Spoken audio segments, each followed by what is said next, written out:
प्रिय भक्तगण, मैं आज आप सबको गुरुवार व्रत की पूर्ण विधि बताने जा रही हूँ। तो पूरी विधि को ध्यान से सुनिएगा। गुरुवार का दिन भगवान विष्णु और देव गुरु बृहस्पति की पूजा के लिए समर्पित माना जाता है।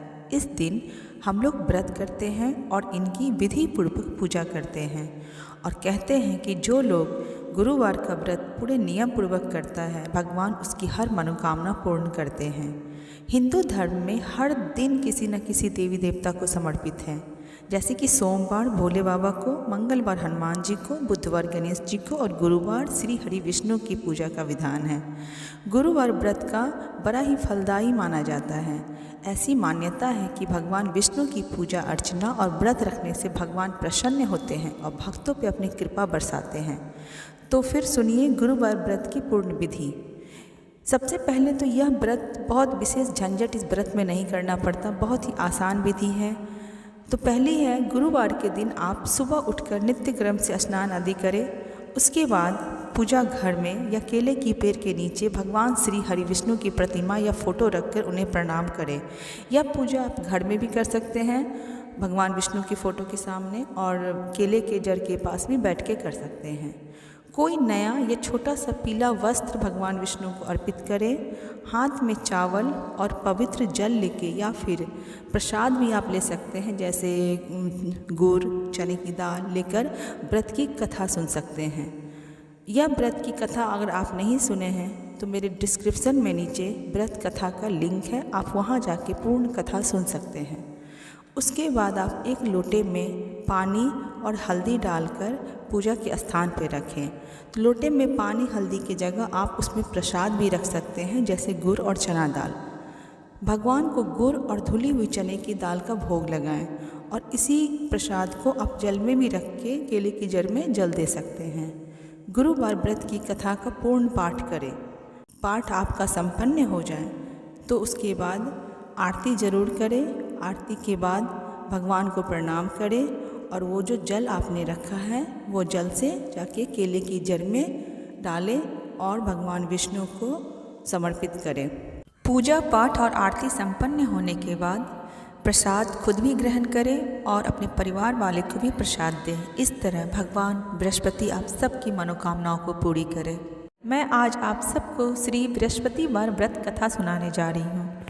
तो भक्तों, ये कथा पूरी सुनिएगा, बीच में आधा अधूरा मत छोड़िएगा। इस कथा के अनुसार भारतवर्ष में एक प्रतापी राजा राज्य करता था। वह नित्य गरीबों और ब्राह्मणों को सहायता करता था।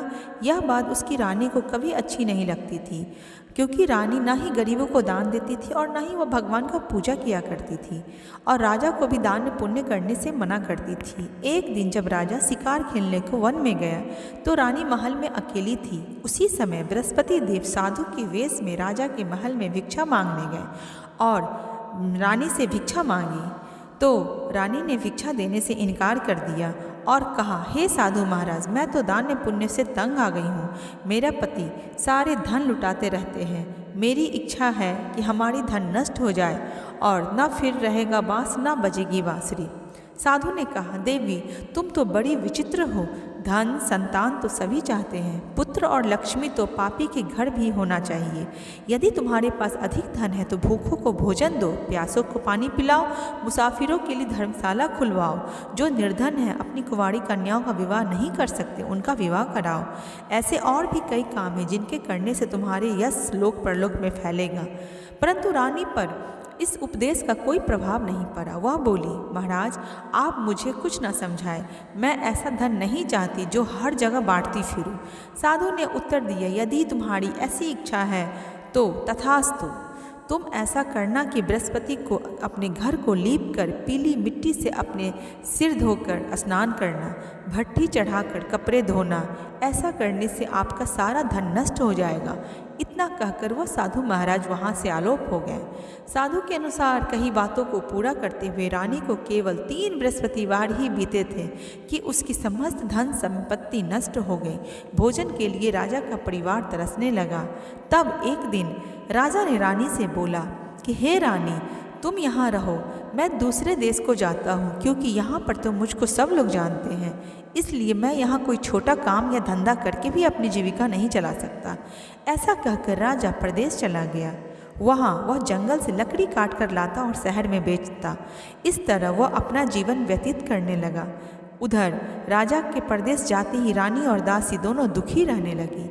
एक बार जब रानी और दासी को 7 दिन तक बिना भोजन के रहना पड़ा तो रानी ने अपनी दासी से कहा, हे दासी, पास ही के नगर में मेरी बहन रहती है, वह बड़ी धनवान है, तू उसके पास जा और कुछ लेके आ ताकि थोड़ी बहुत गुजर बसर हो जाए।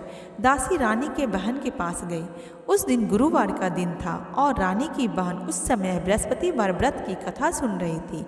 दासी ने रानी की बहन को अपनी रानी का संदेश दिया, लेकिन रानी की बड़ी बहन ने कोई उत्तर नहीं दिया। जब दासी को रानी की बहन से कोई उत्तर नहीं मिला तो वह बहुत दुखी हुई और उससे क्रोध भी आया। दासी ने वापस आकर रानी को सारी बात बता दी। सुनकर रानी ने अपने भाग्य को कोसना शुरू कर दिया। उधर रानी की बहन ने सोचा कि मेरी बहन की दासी आई थी, परंतु मैं उससे कुछ नहीं बोली क्योंकि मैं उस समय बृहस्पति भगवान की कथा सुन रही थी, तो इससे वह बहुत दुखी हो गई होगी। कथा सुनकर और अपनी पूजा को समाप्त करके वह अपनी बहन के घर आई और कहने लगी, हे बहन, मैं बृहस्पतिवार का व्रत कर रही थी, तुम्हारी दासी मेरे घर आई थी, परंतु जब तक कथा पूरी नहीं होती तब तक उस कथा में नहीं उठते और ना ही कुछ बोलते हैं, इसलिए मैं नहीं बोली। और कहो बहन, दासी को तुमने क्यों भेजा था? रानी बोली, बहन, मैं तुमसे क्या छिपाऊं, हमारे घर में खाने तक को अनाज नहीं था। ऐसा कहते कहते रानी की आंखें भर आई। उसने दासी समेत पिछले 7 दिनों से भूखे रहने तक की बात अपनी बहन को बता दिया। पूरी बात अपनी बहन को विस्तार से बताया।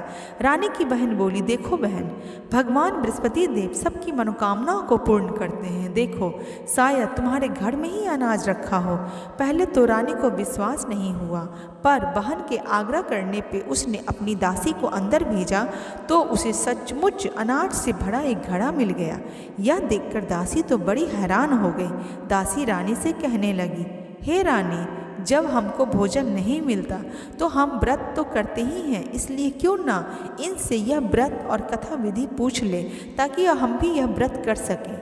तब रानी ने अपनी बहन से बृहस्पतिवार व्रत के बारे में पूछा। उसकी बहन ने बताया, बृहस्पतिवार के व्रत में चने की दाल और मुनक्का से विष्णु भगवान के केले की जड़ में पूजन करें तथा दीपक जलाएं, व्रत कथा सुने और पीला भोजन ही करें, इससे बृहस्पति देव प्रसन्न होते हैं। व्रत और पूजन विधि बताकर रानी की बहन अपने घर को लौट गई। 7 दिन के बाद जब गुरुवार आया तो रानी और दासी ने व्रत रखा। घुड़साल में जाकर चना और गुड़ बीन कर लाई, फिर उससे केले की जड़ और भगवान विष्णु की पूजा किया।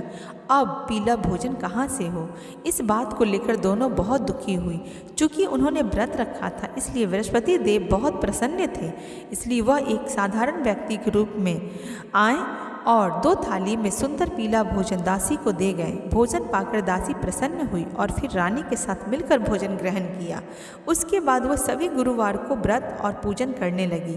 बृहस्पति भगवान की कृपा से उनके पास फिर से धन संपत्ति आ गई, परंतु रानी फिर से पहले की तरह आलस करने लगी। तब दासी बोली, देखो रानी, तुम पहले भी इसी प्रकार आलस करती थी, तुम्हें धन रखने में कष्ट होता था, इस कारण सभी धन नष्ट हो गया, और अब जब भगवान बृहस्पति की कृपा से धन मिला है तो तुम इसे फिर से आलस मत करो। रानी को समझाते हुए दासी कहती है कि बड़ी मुसीबतों के बाद हमने यह धन पाया है, इसलिए हमें दान पुण्य करना चाहिए, भूखे मनुष्य को भोजन कराना चाहिए, धन को शुभ कार्यों में खर्च करना चाहिए, जिससे तुम्हारे कुल का यश बढ़ेगा, स्वर्ग की प्राप्ति होगी और पितृ प्रसन्न होंगे। दासी की बात मानकर रानी अपना धन शुभ कार्यों में खर्च करने लगी, जिससे पूरे नगर में उसका यश फैल गया। और बृहस्पति व्रत कथा के बाद श्रद्धा के साथ आरती की जानी चाहिए। इसके बाद प्रसाद बांटकर उसे ग्रहण करनी चाहिए। राजा दुखी होकर जंगल में एक पेड़ के नीचे आसन जमाकर बैठ गया। वह अपनी दशा को याद करके व्याकुल होने लगा। बृहस्पतिवार का दिन था। एकाएक उसने देखा कि निर्जन वन में एक साधु प्रकट हुए। वह साधु के वेश में स्वयं बृहस्पति देवता थे। लकड़हारे के सामने आकर बोले, हे लकड़हारे, इस सुनसान जंगल में तू चिंता मगन में क्यों बैठा है? लकड़हारे ने दोनों हाथ जोड़कर प्रणाम किया और उत्तर दिया, महात्मा जी आप सब कुछ जानते हैं, मैं क्या करूं? यह कहकर रोने लगा और साधु को अपनी आत्मकथा सुनाई। महात्मा जी ने कहा, तुम्हारी स्त्री ने बृहस्पति के दिन बृहस्पति भगवान का निरादर किया था, जिसके कारण रुष्ट होकर उन्होंने तुम्हारी धन नष्ट कर दी और यह दशा कर दी। अब तुम चिंता को दूर करके मेरे कहने पे चलो और तुम्हारे सब कष्ट दूर हो जाएंगे और भगवान पहले से भी अधिक संपत्ति देंगे। तुम बृहस्पति के दिन कथा किया करो, 2 पैसे की चना और मुनक्का लाकर उसका प्रसाद बनाओ और शुद्ध जल से लोटे में शक्कर मिलाकर अमृत तैयार करो। कथा के पश्चात अपने सारे परिवार को और सुनने वाले प्रेमियों में अमृत और प्रसाद बांटकर आप भी ग्रहण किया करो।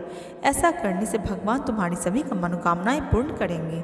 साधु के ऐसे वचन सुनकर लकड़हारा बोला, हे प्रभु, मुझे लकड़ी बेचकर इतना पैसा कहाँ मिलता जिससे भोजन के उपरांत कुछ बचा सकूं? मैंने रात्रि में अपनी स्त्री को व्याकुल देखा है, मेरे पास कुछ भी नहीं जिससे मैं उसकी खबर मंगा सकूं। साधु ने कहा, हे लकड़हारे, तुम किसी बात की चिंता मत करो। बृहस्पति के दिन तुम रोजाना की तरह लकड़ियाँ लेकर शहर को जाओ, तुमको रोज से 2 गुना धन प्राप्त होगा, जिससे तुम भली भांति भोजन कर लोगे और बृहस्पति भगवान की पूजा का सामान भी ले आओगे। इतना कहकर साधु अंतर्ध्यान हो गए। धीरे धीरे समय व्यतीत होने पर फिर वही बृहस्पतिवार का दिन आया। लकड़हारा जंगल से लकड़ी काटकर किसी शहर में बेचने गया। उसे उस दिन और सभी दिनों से अधिक पैसा मिला। राजा ने चना, गुड़ आदि लाकर गुरुवार का व्रत किया। उस दिन से उसके सभी क्लेश दूर हो गए, परंतु जब दोबारा गुरुवार का दिन आया तो बृहस्पतिवार का व्रत करना वह भूल गया। इस कारण बृहस्पति भगवान उस पर नाराज हो गए। उस दिन उस नगर के राजा ने विशाल यज्ञ किया और यज्ञ का आयोजन करते हुए शहर में यह घोषणा करा दी कि कोई मनुष्य अपने घर भोजन ना करे, न ही अग्नि जलावे। समस्त जनता मेरे यहाँ भोजन करने आवे। जो इस आज्ञा का पालन नहीं करेगा उसे फांसी पर लटका दिया जाएगा। इस तरह की घोषणा संपूर्ण नगर में करवा दी गई। राजा की आज्ञा अनुसार शहर के सभी लोग भोजन करने आए, लेकिन लकड़हारा कुछ देर से पहुंचा, इसलिए राजा उसको अपने साथ घर लिवा गए और उसे भोजन करा रहे थे कि रानी की दृष्टि उस खूंटी पर पड़ी जिस पे उसका हार लटका हुआ था। वह वहाँ पर दिखाई नहीं दिया। तब तो रानी ने सोचा कि इसी मनुष्य ने मेरा हार चुरा लिया है। उसी समय सिपाहियों को बुलाकर उसे कारागार में डाल दिया गया। जब लकड़हारा कारागार में पड़ गया और बहुत दुखी होकर विचार करने लगा कि न जाने यह मेरे किस जन्म का दुष्कर्म है जिससे मुझे यह सजा मिल रही है, और उसी समय साधु को याद करने लगा जो जंगल में मिला था। उसी समय तत्काल बृहस्पति देव साधु के रूप में प्रकट हुए और उसी दशा को देखकर कहने लगे, अरे मूर्ख, तूने बृहस्पति की कथा नहीं की और तू बृहस्पतिवार व्रत करना भूल गया, जिसके कारण तुझे ये कष्ट हुआ। अब चिंता मत करो, अब कल ही बृहस्पतिवार है और बृहस्पतिवार के दिन कारागार के दरवाजा पे तुमको 4 पैसे मिलेंगे, उनसे तू बृहस्पति की पूजा करना, तेरे सभी कष्ट दूर हो जाएंगे। बृहस्पति के दिन उसे 4 पैसे मिले। लकड़हारे ने कथा कही। उसी रात्रि को बृहस्पति देव ने उस नगर के राजा को स्वप्न में कहा कि हे राजा, तुमने जिस आदमी को अपने कारागार में बंद किया है हार चुराने के जुर्म में, वह व्यक्ति निर्दोष है, वह राजा है, उसे छोड़ दो। रानी का हार तो उसी खूंटी पर लटका हुआ है। अगर तू ऐसा नहीं करेगा तो मैं तेरा राज्य नष्ट कर दूंगा। इस तरह रात्रि के स्वप्न को देखकर राजा प्रातःकाल उठा और खूंटी पे जब हार देखा तो उसने लकड़हारे को बुलाकर क्षमा मांगी और लकड़हारे की योग्य उसे सुंदर वस्त्र आभूषण देकर विदा कर दिया। बृहस्पति देव की आज्ञा अनुसार लकड़हारा अपने नगर को चल दिया। राजा जब अपने नगर के निकट पहुंचा तो उसे बड़ा आश्चर्य हुआ। नगर में पहले से अधिक बाग, तालाब, कुएं, बहुत सी धर्मशाला, मंदिर आदि बनी हुई थी। राजा ने पूछा, यह किसका बाग और धर्मशाला है? तब नगर के सब लोग कहने लगे कि यह सब रानी और बांदी के हैं। तो राजा को आश्चर्य हुआ और गुस्सा भी आया। जब रानी ने यह खबर सुनी कि राजा आ रहे हैं तो उन्होंने बांदी से कहा कि हे दासी, देख, राजा हमको कितनी बुरी हालत में छोड़ के गए थे। हमारी ऐसी हालत देखकर वो लौट ना जाए, इसलिए तू दरवाजे पे खड़ी हो जा। आज्ञा अनुसार दासी दरवाजे पे खड़ी हो गई। राजा आए तो उन्हें अपने साथ लिवा गई। तब राजा ने क्रोध में क्रोध करके अपनी रानी से पूछा कि यह धन तुम्हें कैसे प्राप्त हुआ। तब उन्होंने कहा, हमें यह सब धन बृहस्पति देव के व्रत करने के प्रभाव से प्राप्त हुआ है। राजा ने निश्चय किया कि 7 रोज बाद जो सभी बृहस्पति देव का पूजन करते हैं, परंतु मैं प्रतिदिन दिन में 3 बार यह कहानी कहूँगा और रोज़ व्रत किया करूँगा। अब हर समय राजा के दुपट्टे में चने की दाल बंधी रहती और दिन में वह 3 बार कहानी कहा करते थे। एक रोज़ राजा ने विचार किया कि चलो अपनी बहन के यहाँ से हो आवे। इस तरह निश्चय कर राजा घोड़े पर सवार हो अपनी बहन के यहाँ चलने गए। मार्ग में उसने देखा कि कुछ आदमी एक मुर्दे को लेकर शमशान को जा रहे थे।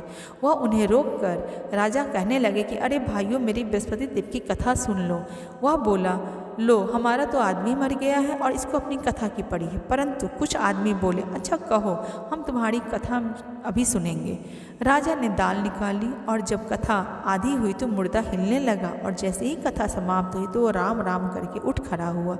आगे मार्ग में फिर बढ़ा तो उसे एक किसान खेत में हल जोतता हुआ मिला। राजा ने उसे देख अपनी कहानी सुनाने चाहिए तो वह बोला, अरे भैया, तुम मेरी बृहस्पतिवार की कथा सुन लो। किसान बोला, जब तक मैं तेरी कथा सुनूंगा तब तक मैं 4 हरैया जोत लूँगा। जा अपनी कथा किसी और को सुनाना। इस तरह राजा आगे चलने लगा। राजा के हटते ही बैल पछाड़ खा के गिर पड़ा और किसान के पेट में बड़ी जोर से दर्द होने लगा। उसी समय उस किसान की माँ रोटी लेकर आई। उसने जब देखा तो अपने पुत्र को इस हाल में सारी बातें पूछी। बेटे ने सभी हाल कह दिया तो बुढ़िया दौड़ी दौड़ी उस घुड़सवार राजा के पास पहुंची और उससे बोली, मैं तेरी कथा सुनूंगी, अपनी कथा मेरे खेत पर चलकर ही कहना। राजा ने बुढ़िया के खेत पर जाकर कथा कही, जिसके सुनते ही वह बैल उठ खड़ा हुआ और किसान के पेट का दर्द भी बंद हो गया। राजा अपनी बहन के घर पहुंचा। बहन ने भाई की बहुत खूबसूरती से मेहमान नवाजी की। दूसरे रोज़ प्रातःकाल जागा। जब राजा जागा और वह देखने लगा कि सब लोग भोजन कर रहे हैं, तब राजा ने अपनी बहन से कहा कि ऐसा कोई मनुष्य है जो भोजन नहीं किया हो और मेरी बृहस्पति भगवान की कथा सुन ले। तो बहन बोली, हे भैया, यह देश ऐसा ही है, पहले यहाँ लोग भोजन करते हैं, बाद में अन्य काम करते हैं। अगर कोई पड़ोस में हो तो मैं देख के आती हूँ। वह ऐसा कहकर देखने चली गई, परंतु उसे कोई ऐसा व्यक्ति नहीं मिला जिसने भोजन न किया हो। अतः वह एक कुम्हार के घर गई जिसका लड़का बहुत दिन से बीमार था। उसे मालूम हुआ कि वह 3 रोज से उसके घर वालों ने कोई भोजन नहीं किया है। रानी ने अपने भाई की कथा सुनने के लिए कुम्हार से कहा। वह तैयार हो गया। राजा ने वहाँ जाकर बृहस्पति की कथा कही, जिसको सुनकर उसका लड़का ठीक हो गया। अब तो राजा की सब प्रशंसा करने लगे। एक रोज़ राजा ने अपनी बहन से कहा कि हे बहन, हम अपने घर को जाएंगे, तुम भी हमारे साथ चलो। राजा की बहन ने अपनी सास से जो ही आज्ञा मांगी तो उसकी सास ने कहा, तू चली जा, परंतु अपने लड़कों लोग को मत ले जाना, क्योंकि तेरे भाई के पास कोई औलाद नहीं है। बहन ने अपने भैया से कही, हे भैया, मैं तो चलूँगी, परंतु मेरे बच्चे लोग नहीं जा सकेंगे। राजा बोला, जब बच्चे नहीं जाएंगे तो तुम ही जाके क्या करोगी। वो बड़े दुखी मन से राजा अपने नगर को लौट आया। राजा ने अपनी रानी से कहा, हम निर्वंशी हैं, हमारा मुंह देखने का धर्म नहीं है और कुछ भोजन आदि नहीं किया। यह बात कह के वह बहुत ही भावुक हो गया। रानी बोली, हे प्रभु, बृहस्पति देव ने हमें सब कुछ दिया है, वह हमें औलाद भी देंगे। उसी रात को बृहस्पति देव ने राजा से स्वप्न में कहा, हे राजा, उठ, सभी सोच त्याग दे, तेरी रानी गर्भ से है। राजा की यह बात सुनकर बड़ी खुशी हुई। जब 9वें महीने में उसके गर्भ से एक सुंदर पुत्र पैदा हुआ, तब राजा बोला, हे रानी, स्त्री बिना भोजन के रह सकती है पर बिना कहे नहीं रह सकती। जब मेरी बहन आवे तो तुम उससे कुछ मत कहना। रानी ने यह सुनकर हाँ कर दिया। जब राजा की बहन यह शुभ समाचार सुनकर बहुत खुश हुई और बधाई लेकर अपने भाई के यहाँ आई, तभी रानी ने कहा, घोड़ा चढ़कर तो नहीं आई, गधा चढ़कर आई। राजा की बहन बोली, भाभी, मैं इस प्रकार ना कहती तो तुम्हें औलाद कैसे मिलती। तो बृहस्पतिवार व्रत करने से मनुष्य की हर मनोकामना पूर्ण होती है, जैसे कि इस राजा और रानी की मनोकामना पूरी हुई। तो बृहस्पति देव ऐसे ही हैं, जैसे जिसके मन में कामनाएं हैं सभी को वो पूर्ण करते हैं। तो जो सद्भावना पूर्वक यह बृहस्पतिवार का व्रत करता है और कथा पढ़ता है अथवा सुनता है और दूसरों को सुनाता भी है, तो बृहस्पति देव उसकी सभी मनोकामनाओं को पूर्ण करते हैं।